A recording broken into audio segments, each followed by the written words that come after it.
बिस्मिल्लाहिर्रहमानिर्रहीम। अस्सलाम वालेकुम। प्राइम टाइम अफेयर के साथ मैं हूं मोहम्मद इफ्तिखारुल हसन। नाज़रीन, आप जानते हैं पाकिस्तान एक ज़रूरी मुल्क है और पाकिस्तान की मईशत का इन्हसार ज़राअत पर ही है। ज़ाहिर है हर शख्स का ताल्लुक़ किसी न किसी सूरत में ज़राअत के साथ मुंसलिक है। आज हम ज़राअत पर बात करते हैं कि ज़राअत कितना अहम शोबा है और ख़ास तौर पर गंदम पर बात करेंगे कि गंदम की जो है काश्त, उसका ये वक्त है, गंदम कितनी काश्त होगी और किसान के जो मसाइल हैं वो कैसे हल हो सकते हैं। किसान के लिए जो रहनुमाई है महकमा ज़राअत की, वो कितनी अहमियत है और महकमा ज़राअत कितना एक्टिव है, इस पर तफसीली बात करेंगे। मेरे साथ मौजूद हैं director agriculture extension Multan region doctor Shahzad Sabir साहब। Thank you very much sir. Doctor साहब, गंदम की बिजाई सबसे पहले बात कर लेते हैं, बाद में फिर किसान की भी बात करेंगे। गंदम के लिए किसान जो है पिछले 2 सीज़न में बड़ा मायूस है। अब आप फील्ड में जा रहे हैं, गंदम काश्त का आपको टारगेट भी मिला हुआ है, क्या सूरत हाल है? किसान गंदम काश्त कर रहा है, जो आपने टारगेट रखे हैं वो अचीव हो जाएंगे? क्योंकि गंदम काश्त करना मुल्क के लिए बड़ा ज़रूरी है, किसान के लिए भी ज़रूरी है, लेकिन किसान के बहुत सारे तहफ़्फ़ुज़ात थे, क्या वो दूर हो गए हैं? जी, बिस्मिल्लाहिर्रहमानिर्रहीम। शुक्रिया इफ्तिखार साहब। इस वक्त जो फील्ड में जब हम जाते हैं तो इस वक्त किसान बहुत ज़्यादा मोटिवेटेड है और मोटिवेशन उसकी ये है कि इस वक्त फील्ड में एक तो गंदम की प्राइस बड़ी अच्छी है, दूसरा जो हुकूमत ने इनिशिएटिव लिया है, जो उसने फूड सिक्योरिटी के लिए अपनी गंदम परचेज़ करनी है और उसका जो रेट गवर्नमेंट की तरफ से आया है उसके ऊपर किसान बहुत खुश है और मोटिवेटेड है और बड़ी अच्छी गंदम जो है वो इस वक्त काश्त हो रही है एक बड़े मोमेंटम के साथ।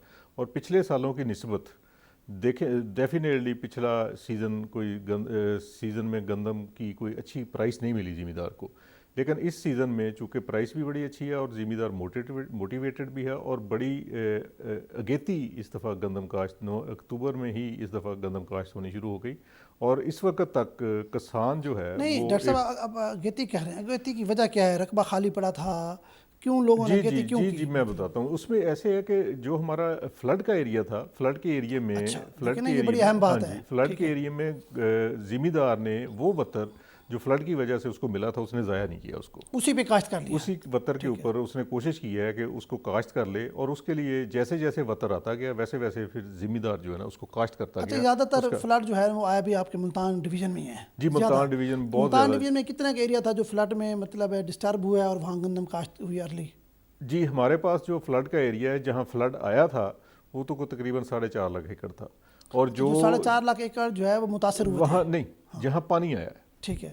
जो हमारा मुतासर हुआ इलाका वो तकरीबन को 3.5 लाख एकड़ जहाँ फसलें मुतासर हुई हैं, ठीक है। पौधे मुतासर हुए हैं, वो तकरीबन इतना बनता है। अच्छा, अब 3.5 लाख एकड़ आप कहते हैं अर्ली काश्त हो गया मुल्तान रीजन में? नहीं, 3.5 लाख नहीं, इसमें देखें 3.5 लाख एकड़ का सारा नहीं, उसमें बागात भी हैं, उसमें ऐसी ज़मीनें भी हैं जहाँ लोगों ने चारा ठीक है, काश्त किया काश्त, होगा, ठीक है। जानवरों के चारे की ज़रूरत भी होती है। लेकिन ये जो आपने बात की है अगेती गंदम काश्त करने की, वो मैं आपको बता रहा हूँ कि फ्लड एरिया में वत्तर को संभालते हुए ठीक है। ज़मींदार ने उस वत्तर के ऊपर गंदम काश्त की है। अच्छा, तो टोटल आपका टारगेट कितना है मुल्तान रीजन का, और इस वक्त तक टोटल आप कितना कर चुके हैं और आप कितने मुतमिन हैं कि आप टारगेट अचीव करेंगे?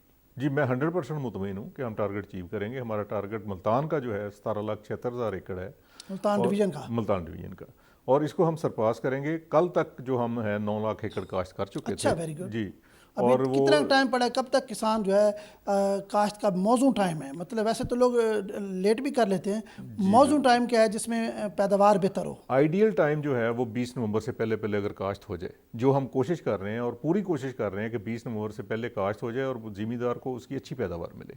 ठीक है। जैसे 20 नवंबर से हम क्रॉस करते हैं फिर उसकी पैदावार जो है ना डे बाई डे कम होनी शुरू हो जाती है। तो फिर उसमें कोई बीज की यील्ड मिकदार जी बढ़ाते हैं? बिल्कुल ऐसे ही है। अब फिर हम उसको कहते हैं कि 50 किलो की बजाय वो हर गुजरते दिन के साथ वो 1 किलो बीज का इजाफा करता जाए, अच्छा।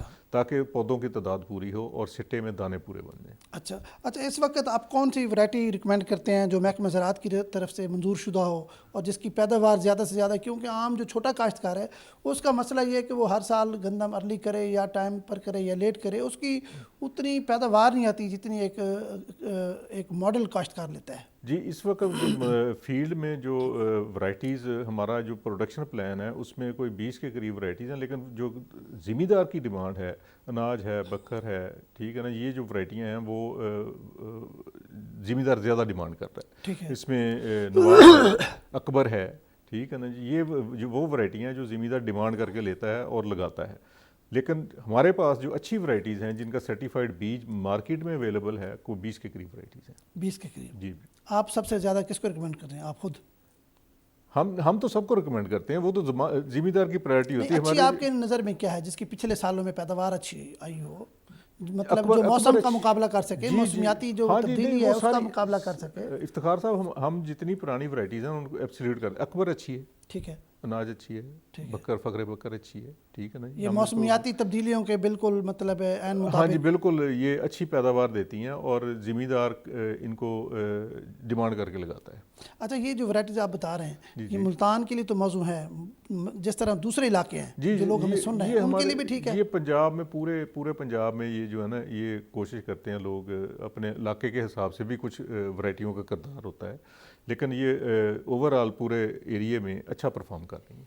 अच्छा, आप ये समझते हैं ये जो आप वैरायटी हम बता रहे हैं जी, इनकी जी। पैदावार बेहतर आ सकती जी, है? बिल्कुल। ज़ाहिर है किसान इतना खर्चा करता है, उसकी भी तो ख्वाहिश होती है जी कि बिल्कुल, पैदावार उसकी ज़्यादा से उसकी ज़्यादा है। उसकी अपनी ख्वाहिश भी होती है, वो उसका कोशिश होती है कि बीज अच्छा से अच्छा मिल रहा है। और इस दफ़ा हम जो बीज हम रिकमेंड कर रहे हैं उसमें हम कोशिश करते हैं कि ज़मींदार जो है ना सर्टिफाइड बीज जो है ना, अच्छा बीज इस्तेमाल करे ताकि उसकी पैदावार बेहतर आए। अच्छा, गंदम काश्त करने में मज़ीद आप क्या मामनत कर रहे हैं? महकमा ज़राअत किसान की इस वक्त क्या मामनत कर रहा है, मतलब जिस तरह फील्ड में जाके क्या क्या आप उनको खिदमात हाँ दे जी, रहे हैं? महकमा ज़राअत जो है ना, ये मुकम्मल तौर पे हमारा जितने हमारे मुल्तान डिवीज़न में 2200 के करीब गांव हैं, उन हर गांव में एक एक गांव में जाके महकमा ज़राअत का अफसर जो है उनकी पूरी तरबियत करता है ठीक है। और वहाँ जाके उनको बताता है कि ज़मीन कैसे तैयार करनी है, बीज की सिलेक्शन कैसे करनी है, अगर बीज नहीं है तो उसको कैसे ग्रेड करना है, उसके बाद ज़मीन में खादें कौन कौन सी डालनी है, और वक़्त काश्त ख़ास तौर ठीक पे है। हम जो कंसंट्रेट करते हैं वो जो 20 ये नंबर आप बता चार, रहे हैं। जी बिल्कुल, ये 4-5 चीज़ें ऐसी हैं, अगर इसके ऊपर ज़मींदार को हम प्रॉपर जो रहनुमाई देते हैं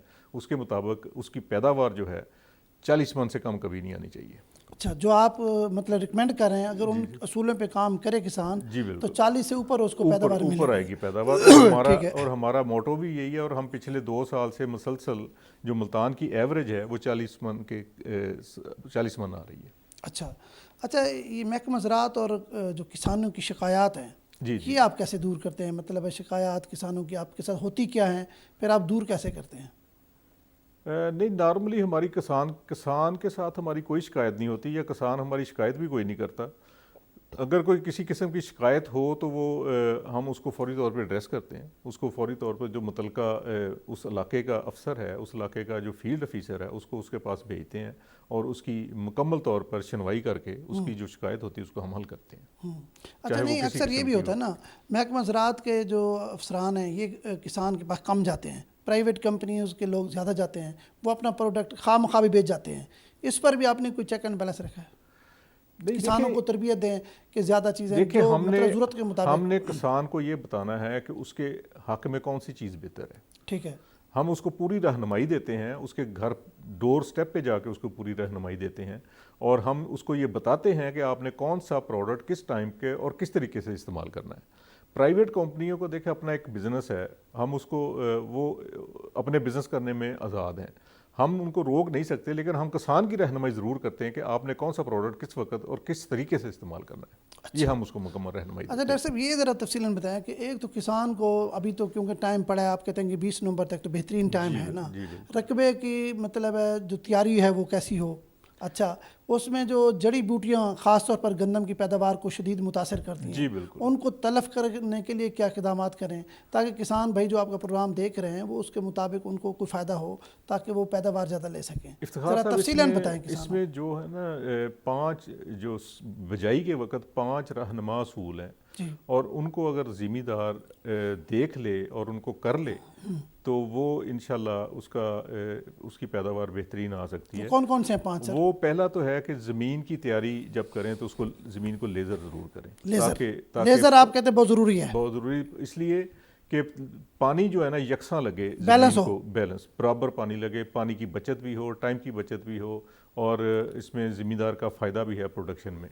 दूसरा, ज़मीन की तैयारी के वक्त जो सर एक मिनट यहीं पे, जो लेज़र है, लेज़र सर्विस हर आदमी के पास तो लेज़र नहीं है। प्राइवेट महकमा ज़राअत कोई ऐसी सहूलत मुयसर कर रहा है? नहीं, महकमा ज़राअत प्राइवेट नहीं, महकमा ज़राअत एक वक्त तक ये सहूलत मुहैया करता था। जब प्राइवेट लोग इस बिज़नेस में आ गए हैं और हर गांव में आपको लेज़र अवेलेबल है, ज़िम्मेदार को लेज़र अवेलेबल है, उसकी और कास्ट अगर ज़्यादा होगी तो फिर किसान, आम छोटा किसान तो बेचारा नहीं करा पाएगा। नहीं, वो उसकी कास्ट जो है ना, उस कंपनसेट करती है उसकी पैदावार को। उसमें सबसे बड़ा फ़ायदा ये है कि हमारा अगर खेत अनइवन है तो हम ये करते हैं कि हम थोड़े से रकबे को काश्त करने के लिए बाकी जो रकबा होता है, जो मसलन 1 एकड़ है उसमें 160 मरले हैं, 20 मरले अगर ऊंचे रह गए हैं और 140 मरले की जो गंदम है उसको हम ज़्यादा पानी लगा के डुबो देते हैं सिर्फ 20 मरले को सराब करने के लिए। आप कहते हैं जो लेज़र पे खर्चा आएगा वो आपकी अपनी पैदावार से निकाल सकते हैं? बहुत ज़्यादा फ़ायदा है इसका। अच्छा। बहुत ज़्यादा फ़ायदा है। मतलब ये कास्ट किसान को मतलब चुभेगी नहीं? नहीं, बिल्कुल नहीं चुभती। अच्छा। मैं ये गारंटी है कि इसका इतना ज़्यादा फ़ायदा है कि जो आपने अक्सर देखा होगा कि अगर कहीं ज़्यादा पानी लग जाए गंदम को तो गंदम पीली हो जाती है। ठीक बात है। ठीक है नहीं, और अगर वो पीली हो जाती है तो उसको दोबारा से रिहेबिलिटेट होने में उसका टाइम लगता है। जी ठीक है जी। वो टाइम जो है 15-20 दिन का जब गुजर जाता है तो वो उसकी बाकी खेत के साथ पैदावार मिलती नहीं। बिल्कुल ठीक बात है। मतलब ये बड़ा ज़रूरी आपने पॉइंट बताया, किसानों को इस पर अमल करना चाहिए। रकबा लेवल होगा तो गंदम की पैदावार बढ़ेगी। बिल्कुल बढ़ेगी, पानी की बचत होगी। 160 मरले से पूरे से पैदावार लेंगे, बेहतरीन एक बराबर यूनिफॉर्म पैदावार आएगी। यूनिफॉर्म पैदावार आएगी। जी बिल्कुल बिल्कुल ठीक है। अच्छा, दूसरा असूल बताएं। दूसरा ये है कि ज़मीन की तैयारी जब करें, ज़मीन की तैयारी के साथ उसमें जो रिकमेंडेड खाद है वो उसी वक्त डाल दें। जो फास्फोरसी खाद है वो चाहे जो भी किसी ने डालनी है वो उसी वक्त डाल दें। और उस खाद के लिए तीसरा ये है कि बीज का बेहतरीन इस्तेमाल हो। बीज जो है, अगर आप सर्टिफाइड बीज हर सूरत, इस साल तो ये हालात हैं कि सर्टिफाइड बीज जो है वो गंदम के रेट के ऊपर ही मिल रहा है। 5500 उसका रेट है, और गंदम जो मार्केट में वो अगर मन का लगाएं तो 4000। ठीक है ना जी। तो 50 किलो का थैला जो है उसी रेट में उसको मिल रहा है। ये हुकूमत को सब्सिडी दे रही है, क्या कर रही है? नहीं, हुकूमत सब्सिडी पे नहीं दे रही है। तो गवर्नमेंट के साथ, ख़ास तौर पे सेक्रेटरी एग्रीकल्चर के साथ जब सीड एसोसिएशन की नेगोशिएशन हुई थी तो उन्होंने ये अनाउंस किया था कि हम बीज जो है 5500 में इस साल सेल करेंगे, देंगे। जी देंगे। और उसके ऊपर कंपनीज जो है कमिटेड हैं, वो सेल भी कर रही हैं। तो ये जो इनिशिएटिव लिया है गवर्नमेंट ने, जिस नेगोशिएशन के बाद जो प्राइवेट कंपनियों के साथ, ये एक बेहतरीन इनिशिएटिव है और ज़िम्मेदार के फ़ायदे में है। अच्छा अच्छा, और असूल बता रहे हैं? जी, चौथा ये है कि टाइम के ऊपर सोइंग। 20 नवंबर से पहले अगर सोइंग कर लें तो ये 4 रहनुमा असूल। 5वां ये है कि जब पहला पानी लगाना है तो आप उसको जो रिकमेंडेड है कि 18 से 25 दिन के दरमियान पहला पानी लगा के और उसके ऊपर जड़ी बूटियों का स्प्रे।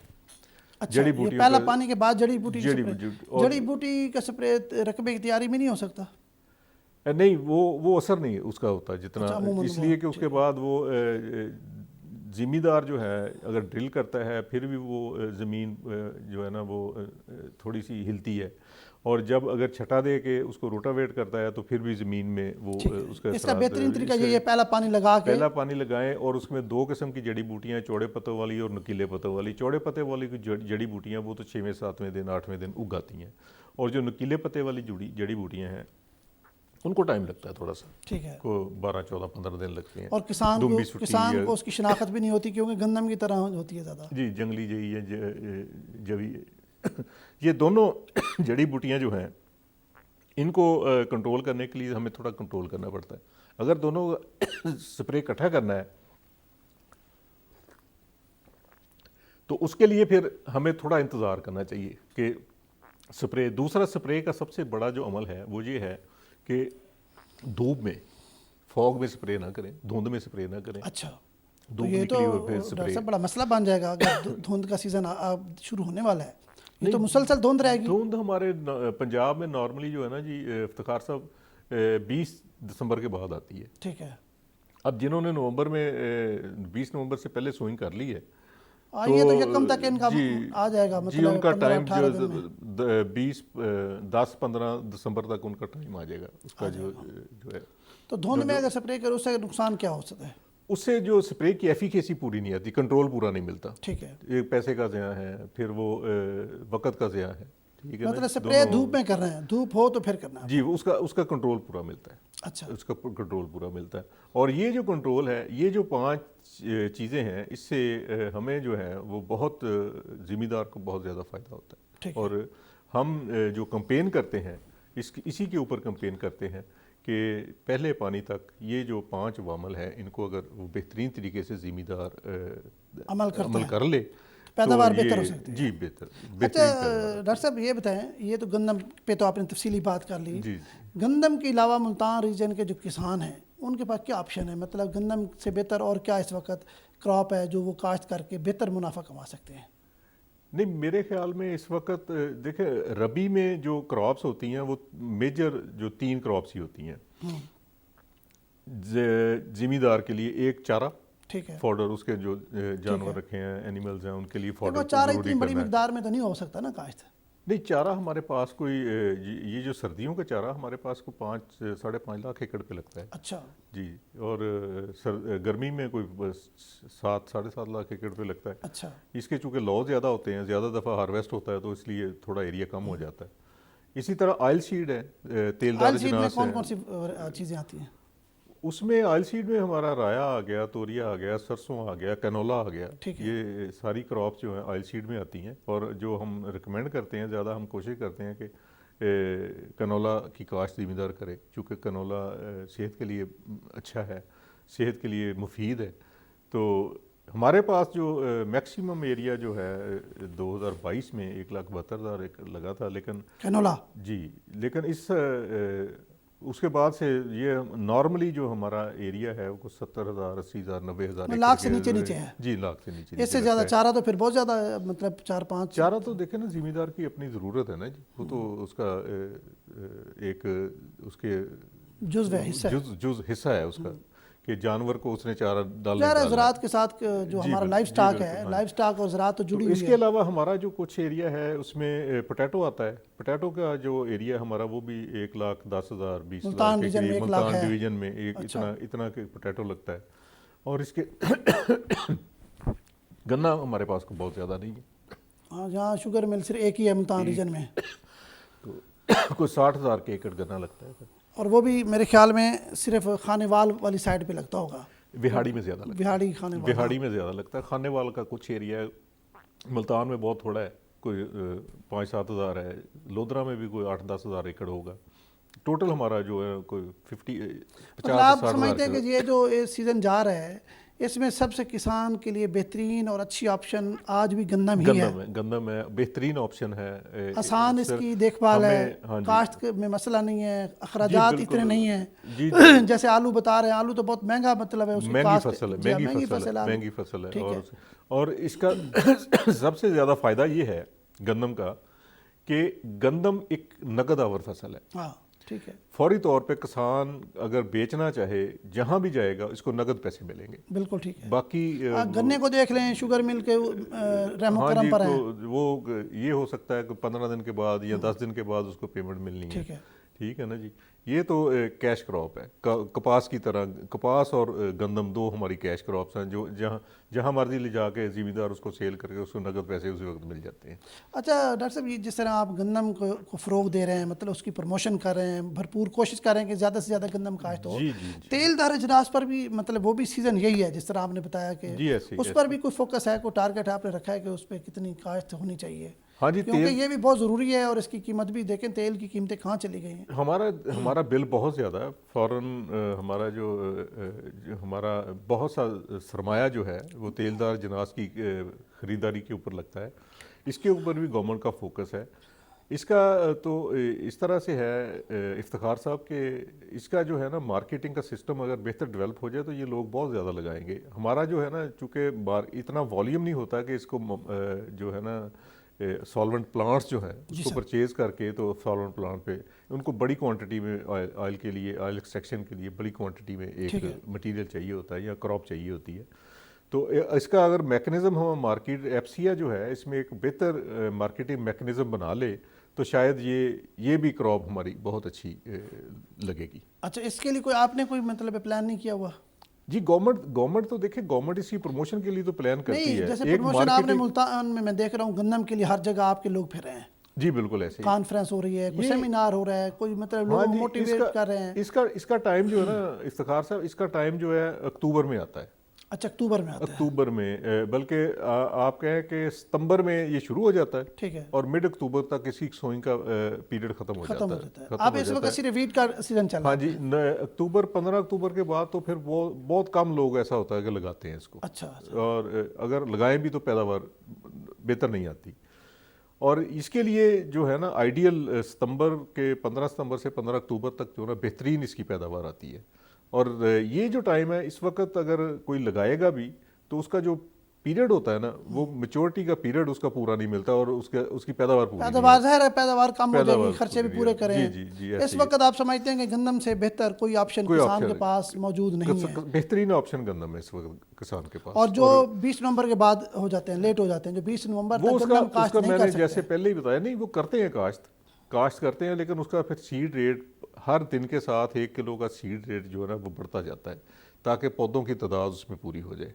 और जब पौधों की तादाद पूरी, हम कहते हैं कि 10 से 12 लाख पौधे होने चाहिए 1 एकड़ में, तो 10 से 12 लाख पौधे जब पूरे होंगे तो फिर उसकी पैदावार भी पूरी आएगी। नहीं तो ये जो 20 चलो 30 नवंबर तक भी समझ आती है, जी, जी। दिसंबर में भी आप कहते हैं हो सकता है अभी किलो बढ़ाते जाएं दिसंबर, तो? हाँ जी, दिसंबर में जो लोग फिर मजीद लेट हो जाते हैं तो उसका फिर मतलब एक आप ही हाल कहते है। हैं कि वो 60 70 80 किलो तक भी जा सकता है? नहीं, वो इसलिए जाएगा कि देखें जैसे जैसे मौसम सर्द होता जाएगा बीज की जर्मिनेशन जो है वो वो कम कम हो होती जाएगी। ठीक है। जैसे जैसे ज़मीन बीज जो है ज़मीन के नीचे जाता जाएगा वो जर्मिनेट नहीं होगा। अब ये जो मौसम है इसमें अगर बीज 1.5 इंच 2 इंच पे भी पड़ा वो जर्मिनेट कर जाता है। दिसंबर के महीने में जब ठंड पड़नी शुरू हो जाती है जो 2 इंच वाला बीज है वो जर्मिनेट नहीं करता। इसलिए हम ये कोशिश करते हैं कि गंदम किसान को इसलिए रहनुमाई देते हैं कि बीज ज़्यादा लगाएं ताकि ऊपर वाली सतह पे जो बीज होगा वो उसकी जर्मिनेशन हो जाए। सर्दी में जर्मिनेशन कम अच्छा, होती है। इसका मतलब मेन रीज़न, मेन काज यही होती है कि सर्दी में बीज आपका निकलता कम है। कम निकलता है। आप जितना जल्दी करेंगे आपकी पैदावार बेहतर होगी। जी बिल्कुल ऐसे ही है। ग्रोथ ठीक होगी। ग्रोथ बेहतर होगी, पानी जल्दी लग जाएगा, जो बीज उगा हुआ है उसकी जो टिलरिंग है वो बेहतर हो जाएगी। ये सारे अच्छा, डॉक्टर साहब, अवामिल पिछले साल गंदम का टारगेट क्या था पूरे पंजाब में और इस साल क्या है? पिछले साल 1,62,000 था शायद और एक करोड़ 62 लाख 1,62,00,000 एकड़ पंजाब में। जी पंजाब में। अच्छा, इस साल कितने हैं? 1,65,00,000 है। 65 लाख। जी जी। तो आप समझते हैं 1,65,00,000 हो जाएगा सफा?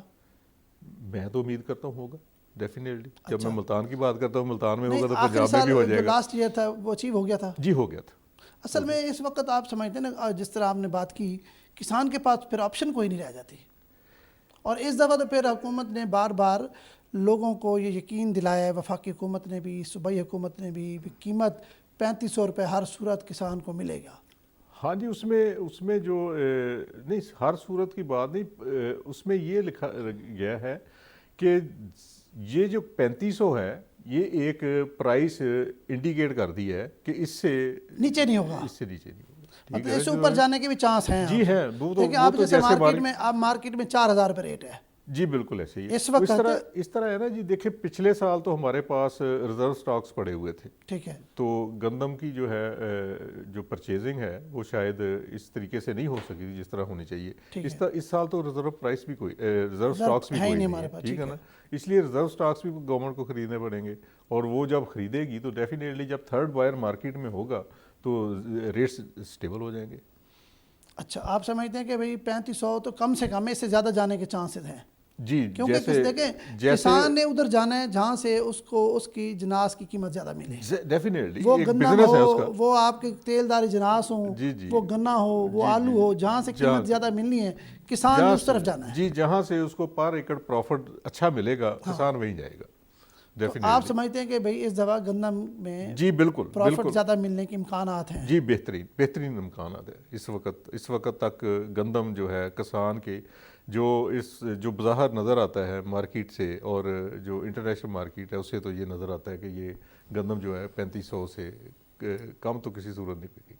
मतलब ये मिनिमम है जी, ये ऊपर 4,000 भी जा सकती है? जी बिल्कुल जा सकती है। अच्छा, तो ये जो मकई का इस वक्त रेट है वो गंदम से बेहतर है? मकई का रेट कोई 2800-2900 रुपये चल रहा है इस वक्त मार्केट में। अच्छा, 2800-2900 चल रहा है। लेकिन उसका देखें, मकई एक ऐसी फसल है जब हम उसको सोइंग के लिए उसके खेत में जाते हैं ना तो उसकी जो कास्ट ऑफ प्रोडक्शन है वो इतनी ज़्यादा है कि 80-90 हज़ार रुपया लगा के तो ज़मीन जब ज़मींदार एकड़ से बाद पाँव निकालता है ना जी, तो उसका 80-90 हज़ार तो खर्चा हो चुका होता है। उसकी उसमें फर्टिलाइज़र इतनी डलती है, उसमें मकई में उसमें फर्टिलाइज़र इतनी डलती है, उसका सीड का जो रेट है वो अच्छा खासा रेट है। अच्छा डॉक्टर साहब, एक बात है कि जिस तरह मकई ने कपास की जगह ले ली है, कहीं ऐसा तो नहीं है गंदम की जगह भी मकई ले जाए? आप क्या मतलब ऑब्जर्व कर रहे हैं? ऐसे नहीं है। देखें, आपने खुद ही अभी बताया कि किसान उस साइड पे जाएगा जहां उसकी प्रॉफिटेबिलिटी बेहतर होगी। नहीं, ठीक है ना, मकई की जहां फसलें साल में आप 3 ले लेते हैं ना, तो इसलिए फिर उसका प्रॉफिट तो बढ़ जाता होगा। हाँ, सम टाइम हो सकता है। अगर सारा साल बंदा वो फॉडर क्रॉप ही लगाता रहे, साइलेज के लिए उसने लगा के सेल कर देनी है, तो फिर तो हो सकती है, लेकिन वो उसके कॉन्सिक्वेंसेस भी है ना जी। उसका ग्रेन पूरा नहीं बनता। ठीक है, 2 फसलें तो ठीक हो जाती हैं, तीसरी अगर तीसरी लगाएंगे तो फिर उसका प्रॉब्लम आ जाता है ना। लोग लेते तो हैं, तीसरी भी करते थे, कोशिश करते हैं, लेकिन फिर प्रॉब्लम आता है। फिर वो जो आप शिकायत वाली बात है कि जी मेरा दाना नहीं बना, मक्की में छली में दाना नहीं बना, तो एक कुदरत का एक निज़ाम भी है ना जी। कुदरत के निज़ाम में उसको जो टेस्लिंग के लिए, दाना बनने के लिए, जब उसकी पोलिनेशन होनी है तो उसका टेम्परेचर भी तो ठीक, अगर 40 डिग्री 45 डिग्री पे वो टेस्लिंग होगी तो दाना तो नहीं बनेगा फिर। अच्छा डॉक्टर साहब, एक बात और है, मतलब है मुझे जो मैं पिछले कुछ दिनों से सुन रहा हूँ, ज़मीनों के रकबे बड़े कम हो गए थे, मतलब किसान ठेके वही ठेकों की बात, मुस्ताजरी जिसको हम कहते हैं। अब फिर मुस्ताजरें बढ़ रही हैं, उसकी रीज़न क्या है? मतलब है गंदम में भी किसान को फ़ायदा नहीं हुआ, अगर किसी फसल में फ़ायदा नहीं हुआ तो फिर ये मुस्ताजरियाँ ठेके क्यों बढ़ते जा रहे हैं? वजह क्या है, आप क्या समझते हैं? नहीं, ऐसा नहीं है। देखिए, मेरा ख्याल है कि ये काश्तकारी एक सबसे आसान काम है। ठीक है, आसानी से हो जाता है। ज़मीन जो अवेलेबल है मार्केट में वो वही है, वो बढ़ तो नहीं रही, कम हो रही है। अब जैसे जैसे लोग इस तगोदो में लगे हुए हैं तो कोशिश करते हैं कि कुछ लोग ऐसे भी हैं जो काश्तकारी नहीं कर सकते। वो फिर जो काश्तकारी करने वाले लोग हैं, जब कंपटीशन पैदा होता है, प्रॉफिटेबिलिटी बढ़ती है तो उसका ठेका बढ़ जाता है। जब प्रॉफिटेबिलिटी कम होती है, कंपटीशन में लोग कम रजू करते हैं ठेका देने वालों से, तो डेफिनेटली फिर वो नहीं, पिछले 2-3 सालों में रेट कम हुए हैं। जी, काफ़ी कम हुए, काफ़ी कम हुए। अब रेट फिर बढ़ते जा रहे हैं। मैं ये पूछना, मेरा मतलब आपसे ये है कि मकई की कीमत बढ़ी है, चावल की कीमत बढ़ी है, जाहिर है कहीं ना कहीं से फायदा हुआ होगा ना किसान को। दो तीन चीज़ें जो है ना जी, पिछला गन्ने की फसल अच्छी हुई है। ठीक है, ये इस दफ़ा राइस की फसल जो है वो भी अच्छी हुई है और उसका रेट भी अच्छा चल रहा है। तीसरी, मक्की की फसल जो इस दफ़ा चल रही है उसका रेट भी ठीक चल रहा है। अब हार्वेस्टिंग होनी शुरू हुई है, तो अब हार्वेस्टिंग के बाद पता चलेगा, क्योंकि ये अब और आगे फिर गंदम की भी तवक्को की जा रही है, कम से कम 3500 मिलेगा जी। बिल्कुल, हाँ, 3500 से ऊपर 4000 रुपये अगर मिल जाए डेफिनेटली वो जो ठेका देने वाला जो जिम्मेदार है वो काश्तकार को जब ठेका देता है तो वो भी ये देख रहा होता है कि इसको प्रॉफिटेबिलिटी कितनी होगी, उसके हिसाब से फिर ठेके का रेट भी बढ़ जाता है। जैसे मकानों के किराए, जब किसी एरिया में कोई नया बिज़नेस शुरू होता है या कोई नया यूनिवर्सिटी या कोई कॉलेज खुलता है तो उस एरिया में डेफिनेटली मकानों की, ज़मीनों की, जहाँ डेवलपमेंट हो रही होती है तो ज़मीनों के और किराए भी बढ़ते हैं, ज़मीनों के रेट भी बढ़ते हैं। ये भी एक बिज़नेस है। जब बिज़नेस नहीं, आप ये नहीं समझते कि ये जो मतलब है एक इशारा है किसान की खुशहाली की तरफ? जी, मतलब जो किसान पिछले 2-3 साल से मायूस था, ये एक पॉजिटिव इंडिकेटर है। मतलब बिल्कुल मायूस होता जा रहा था कि ज़राअत हमारी बिल्कुल ना दीवार के साथ लगती जा रही थी, तो अब ये चीज़ें बेहतरी की तरफ नहीं आ रही? जी, बेहतरी, बहुत ज़्यादा बेहतरी की तरफ आ रही है। ये एक पॉजिटिव इंडिकेटर है कि एग्रीकल्चर सेक्टर ग्रो कर रहा है और मुल्क की मईशत बेहतर हो रही है। अच्छा जी, बिल्कुल, ये तो एक बहुत बड़ा पॉजिटिव इंडिकेटर है। अच्छा, तो आप क्या समझते हैं इस दफ़ा जो ज़राअत है ये मतलब कितने % तरक्की करेगी? जीडीपी में क्या रोल? ये डेफिनेटली ये हमारा एक दफ़ा 6.5 पे हम जीडीपी में गए हैं एग्रीकल्चर, लेकिन पिछले साल तो कुछ 2 पॉइंट जी कुछ कम हुआ है। इस दफ़ा उम्मीद है कि इस दफ़ा फिर जो उसको क्रॉस करेंगे हाईएस्ट को। हाँ जी, इंशाल्लाह हमारी क़यादत जो इसके ऊपर दिन रात लगी हुई है, तो उम्मीद करता हूँ कि ये जो है वो इंडिकेटर्स जो है ना वो पॉजिटिव। अच्छा, ये जो मतलब है आपका कुछ 4 लाख एकड़ बता रहे थे जो सैलाब में मुतासर हुए हैं, आपका बंदा भी सर्वे में मौजूद था उस टीम में एग्रीकल्चर डिपार्टमेंट? जी, एग्रीकल्चर डिपार्टमेंट का बंदा भी उसमें, चूँकि क्रॉप असेसमेंट जो है उसका जो टोटली वो एग्रीकल्चर डिपार्टमेंट ही उसको रिलेट करता है। अच्छा, तो एग्रीकल्चर का बंदा भी उस टीम में शामिल था। तो जो फ्लड में डिस्टर्ब हुए हैं लोग, उन सब लोगों के क्लेम हो गए हैं? क्योंकि ये महकमा ज़राअत की भी जिम्मेदारी जी। है। अगर किसी किसान का नुकसान हुआ है, क्योंकि हुकूमत पंजाब ने ऐलान किया है जी कि बिल्कुल। हर बंदे का नुकसान पूरा जी किया बिल्कुल, जाएगा, ऐसे कहीं ही ऐसा ना हो कोई किसान रह जाए। ये महकमा ज़राअत की यानी कि नहीं आपकी कोई जिम्मेदारी है।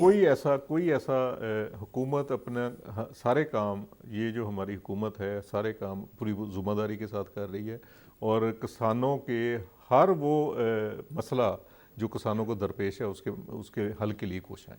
नहीं, फी एकड़ क्या आपने दिया किसान को? आपको बताएं ना किसानों को, जो लोग सैलाब में जिनकी फसलें नुकसान का शिकार हुई हैं, जी जी उनको आपने क्या मतलब फी एकड़ कितने पैसे लेके दिए? उसकी कंपनसेशन जो है ना वो साथ साथ जैसे जैसे सर्वे मुकम्मल होता गया, जैसे जैसे सबमिशन होती है रिपोर्ट्स की, वो साथ साथ उसकी कंपनसेशन जो है ना किसान को, जिसका 1 एकड़ है, जिसका 10 एकड़ है, नहीं, उसको 1 12 एकड़ एकड़ कितने के प्राइस दिए ना, ये बताएं। जिस तरह मैडम ने ऐलान किया था कि भाई फी एकड़ इतना देंगे और जानवरों के इतने पैसे देंगे, ये बताएं। ये देखें, ये तो सारे पंजाब में एक ही जो है ना वो रेट चला है जो ज़मींदारों को मिला है, उसमें कोई वेरिएशन तो कोई नहीं है। चाहे वो 20,000 है या 25,000 है या 30,000 है, जितनी भी अमाउंट मिली है वो जिस बंदे को भी मिली है उसको कुमुलेटिव, जैसे वो सर्वे मुकम्मल होता गया साथ साथ लोगों को चेक मिलते गए, उन्होंने वो क्लेम भी कर लिए। अच्छा जी जी मतलब लोगों को पैसे मिल जी गए, लोग जी मुतमिन बिल्कुल हैं। आपकी जी मुलाकात बिल्कुल हुई है किसानों से? जी बिल्कुल। आपको लोग मुतमिन नजर आए हैं? जी जिम्मेदार देखें जी, ये पहली दफ़ा ऐसा हुआ है कि ना गवर्नमेंट ने जैसे जैसे सर्वे मुकम्मल किया है, चाहे घरों का है, चाहे जानवरों का है, चाहे ज़मीनों का है, किसानों को साथ साथ पैसे मिले, किसान तो खुश है। अच्छा, मतलब पहली दफ़ा हुकूमत ने बाकायदा बाइज़्ज़त जी तरीके के साथ जी जी जो नुकसान हुआ है, जी चाहे जी आपका बिल्कुल, ज़राअत का हुआ है, जिस लाइफ चीज़ स्टॉक का हुआ है, घर का हुआ है, जी जी ये कोई 4 थे ना पॉइंट मेरे जी ख्याल में। बिल्कुल ऐसे ही है। मतलब एक आपकी ज़राअत थी, ज़राअत है, लाइफ स्टॉक है, घर है, इंफ्रास्ट्रक्चर है, हाँ, बागात हैं। हाँ जी बागात ठीक का है। तो शायद मेरे ख्याल में नहीं जी डाला, मिल गया वो भी। उनको मिल गया। जी जी हाँ जी, जो रकबा उनका जो डैमेज हुआ उसके मुताबिक मिल गया उनको भी। अच्छा, उनको मिल गए हैं। जी जी जी अच्छा अच्छा अच्छा।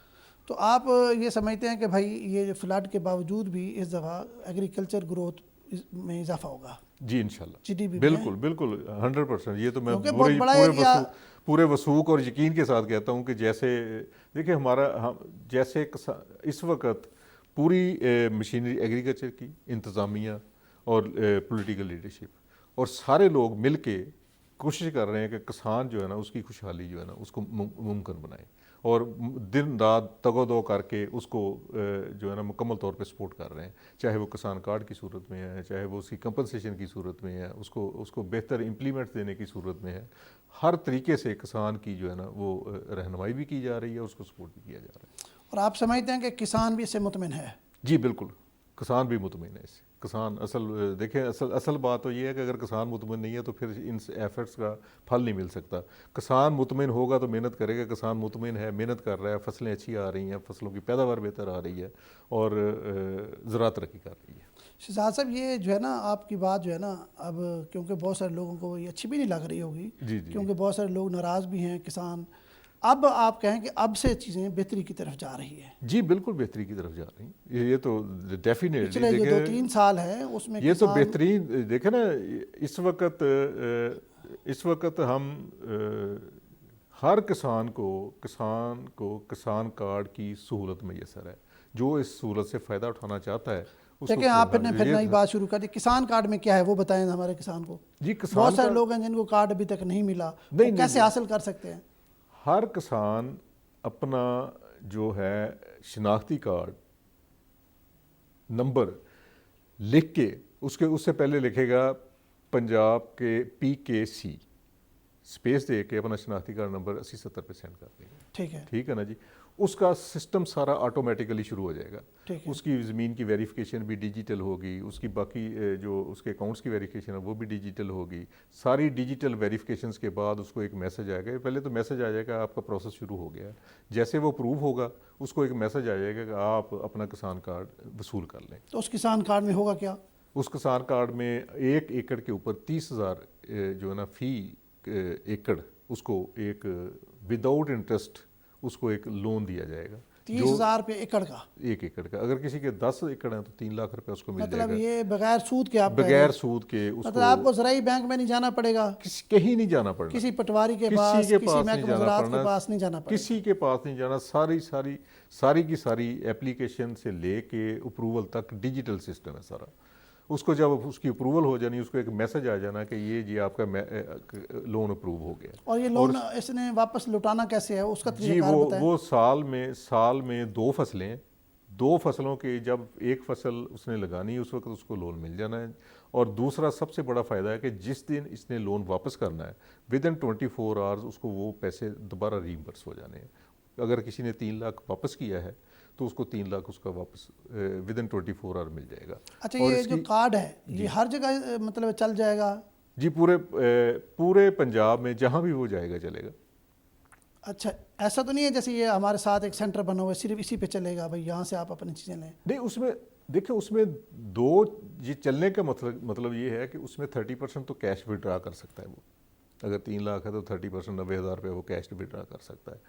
बाकी जो काम है वो उसके डेडिकेटेड पूरे पंजाब में सीड के, पेस्टिसाइड के, फर्टिलाइज़र के डीलर्स हैं और वो पॉस मशीन के ऊपर जाके वो पंच करेगा, डीलर को कहेगा मुझे खाद दे दे, वो उसको पंच करके उसकी जो रिक्वायरमेंट है खाद उसकी दे देगा। मतलब सिर्फ सरकारी जो ये बने खड़े यहाँ नहीं, जहाँ मर्जी चला जाए? जी वो नहीं सर, उसके डीलर्स रजिस्टर्ड डीलर्स हैं जो बैंक ऑफ पंजाब के साथ अटैच हैं, ठीक है ना, उनकी कनेक्टिविटी है। किसानों को बताएं जो रजिस्टर्ड होना चाहता है वो PKC के आगे अपना शनाख्ती कार्ड नंबर लिखे और कहाँ सेंड करे? 80-70 पे सेंड 80-70 पे? जी सर, 80-70 पे सेंड करे, प्रोसेस शुरू हो जाएगा। अच्छा, फिर इनको कॉल आएगी? नहीं, कॉल किसी को नहीं, मैसेज आ जाएगा। मैसेज आ जाएगा कि आपका कार्ड बन गया? आपका कार्ड बन गया। फिर वो कहाँ से कलेक्ट करेगा कार्ड? वो उसका जो नियरेस्ट असिस्टेंट डायरेक्टर का जो ऑफिस है वहाँ से जाके वो एग्रीकल्चर एक्सटेंशन का मतलब आपके महकमा ज़राअत तहसील का जो दफ्तर है वहाँ, ये मतलब तहसील पे होता है, हेड तहसील के ऊपर, तहसील लेवल के ऊपर मतलब है, जहाँ लोग रहते हैं उनकी जो मुतलका तहसील है वहाँ उनका कार्ड आ जाएगा। वहाँ उनका कार्ड आ जाएगा, वहाँ बैंक ऑफ पंजाब का नुमाइंदा बैठा होगा, वो उसकी वेरिफिकेशन करेगा, वहीं उसको कार्ड डिलीवर करेगा, उसको एक्टिव भी वहीं कर देगा, उसकी बायोमेट्रिक करके वहीं उसको एक्टिव करके वहीं उसको जो है ना वो कार्ड दे देगा। वो उससे कैश नहीं निकलवा सकता, चीज़ें ले सकता है? नहीं, 30% कैश भी निकलवा सकता है। अच्छा, कैश भी निकलवा सकता है? जी जितना उसकी लिमिट है जी तो उसका 30% कैश निकलवा सकता है, बाकी में खाद ले सकता है, बीज ले सकता है, और क्या ले सकता है इससे? जी खाद, बीज, दवाई, पेस्टिसाइड जी जो भी एग्रीकल्चर के इनपुट्स हैं वो ले सकता है। डीजल नहीं ले सकता? डीजल की ऐड हो रही है, वो भी अब शुरू हो जाएगा, डीजल भी शुरू हो जाएगा।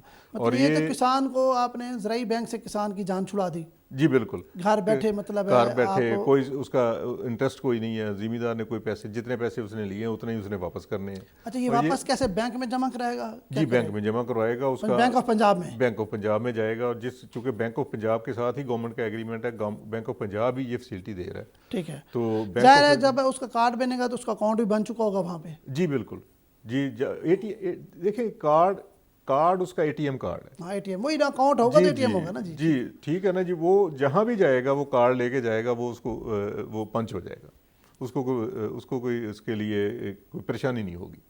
अच्छा जी, मतलब और इस पर बड़ी अहम बात यह है कि इस पर साल में कोई 1 रुपया सूद नहीं है? नहीं, बिल्कुल नहीं है।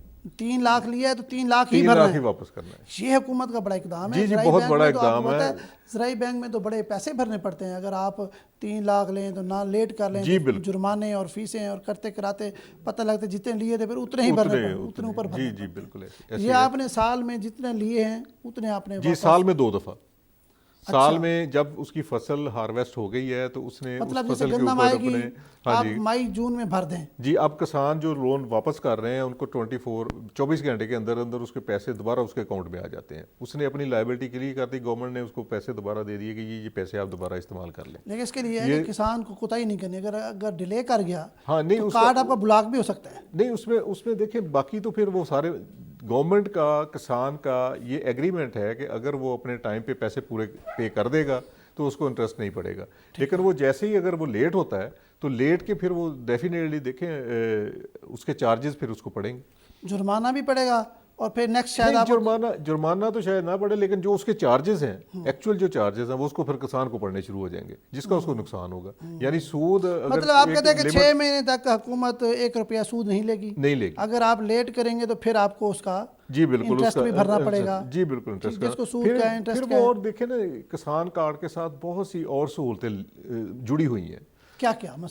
मसलन किसान कार्ड के ये सब जो है बहुत सारी जो सब्सिडीज़ हैं वो स्कीम, इसके इनामात के पैसे किसान कार्ड में आते हैं। ठीक है ना जी। अब वो जब उसका किसान कार्ड ही ब्लॉक हो जाएगा, अगर वो किसी सहूलत से मुस्तफ़ीद होना चाहे तो वो उसको ऑपरेट ही नहीं कर सकता, तो उसका फ़ायदा उसको उसको उसका नुकसान होगा। तो ये किसानों को ज़रूर समझना चाहिए कि जो उसकी लाइबिलिटी है उसको हर सूरत उसको क्लियर करना चाहिए। और इस वक्त भी हम वैसे इसकी बड़ी अच्छी रेशो है कि किसान ज़िम्मेदारी के साथ पैसे वापस भी करते हैं, और फिर गवर्नमेंट जो है वो भी अपनी पूरी ज़िम्मेदारी के साथ जो किसानों के साथ उसने कमिटमेंट की है 24 घंटे के अंदर उनको दोबारा से पैसे उनके अकाउंट में चले जाते हैं और वो उसको खर्च कर सकते हैं। अच्छा डॉक्टर साहब, आखिर में किसानों को क्या पैगाम देंगे, क्या मैसेज देंगे? किसान क्या ऐसा करें कि उनकी जो खुशहाली है वो यकीनी हो? किसानों के मेरी तरफ से किसानों के लिए यही पैगाम है कि किसान अपने खेत को अपनी बिज़नेस एंटिटी समझ के वहाँ कारोबार करें, और जैसे एक बंदा बिज़नेस को टाइम देता है, किसान भी पूरा टाइम बिज़नेस के मुताबिक उसको अपना टाइम दे और अपने खेत में वक्त गुजारे, ताकि उसको पता हो कि उसके खेत में कौन सी जगह पे ऊपर उसकी तवज्जो की ज़्यादा ज़रूरत है और कौन सी जो जगह है वो बेहतर परफॉर्म कर रही है, और उस जगह पे जहाँ उसकी ज़रूरत है उसको टाइमली अपनी ज़रूरत उसकी पूरी करे, ताकि पर एकड़ पैदावार जब तक हमारी पर एकड़ पैदावार नहीं बढ़ेगी, किसान की खुशहाली जो है वो हम इंश्योर नहीं कर सकते। किसान की खुशहाली का इन्हिसार इसी बात पे है कि उसकी पैदावार पर एकड़ पैदावार बढ़े। डॉक्टर साहब बहुत शुक्रिया। नाज़रीन, डॉक्टर शहजाद साबिर साहब मौजूद थे। उनका कहना यही है कि किसान की जो खुशहाली है वो पैदावार बढ़ने से है, और पाकिस्तान की खुशहाली जो है वो किसान की खुशहाली में है। अपने मेज़बान को इजाज़त दें। अल्लाह हाफ़िज़।